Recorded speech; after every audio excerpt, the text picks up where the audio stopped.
Hollywood is known as a place of stardom, glamour, and music. One of the most famous streets in this area is Sunset Boulevard. Sunset Boulevard marks one end of the Hollywood Walk of Fame, as well as holding many buildings that are as famous as the celebrities who stayed in them. The Hyatt West Hollywood is known to have been the place where many bands stayed while traveling through the Hollywood area. The Hyatt West Hollywood has such a reputation that it has been featured in movies about the music scene since the 1970s, such as Rockstar and Almost Famous. As well as housing bands throughout their stay in the Los Angeles area, buildings like the Hyatt also hang large advertisements down the side. Sunset Boulevard is the home to one of the most famous record stores as well. Amoeba Music holds collections of used and new music and movies, as well as many posters that are shown throughout the store. Many celebrities are spotted on Sunset Boulevard. Many photos consist of them going in and out of many boutique-style shops throughout the area. Although, Sunset Boulevard is also known as the location of many celebrity car accidents and a location of too much partying. Many of these locations of partying are also clubs that have housed the music scene for years on the famous Sunset Strip. The Whisky A Go-Go, more commonly referred to as The Whisky, has held concerts from many different eras and has been the host of many bands who helped form today's music. Led Zeppelin had played many shows at The Whisky and had a live album recorded during one of these performances. Another major band to play at The Whisky was The Doors.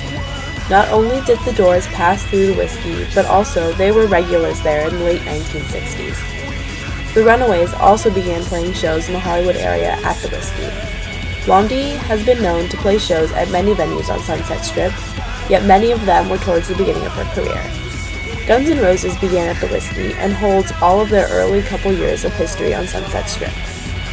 In many recent years, The Whisky has hosted bands including OTEP and Linkin Park. Over time, The Whisky is still a home to many bands trying to find their break into the music industry. Like The Whisky, the Roxy is also a huge supporter of upcoming musicians and bands. Towards the end of last school year, the Roxy put on a free concert featuring Swayze. This show was talked about for a week before the actual night of the event, with friends trying to get a large amount of people to show up and spend a night on Sunset Strip enjoying the music. The variety of bands that plays at the Roxy is very diverse. There are fairly new bands, such as the 88, or bands that aren't even from the United States at all, such as Block Party. Ziggy Marley recorded a live album from one of his shows at the Roxy. Courtney Love performed there, while Nirvana performed sold-out shows multiple times. The Roxy holds concerts for one-hit wonders like the Toadies to country stars like Dolly Parton. The Roxy is able to host artists on opposite ends of the music spectrum, for example, Snoop and the Sex Pistols.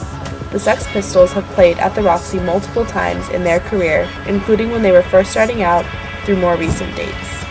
The Key Club has the most club-like feel in comparison to the Roxy or the Whisky. The Key Club has an upstairs lounge area with tables, while the Roxy and the Whisky have very limited seating.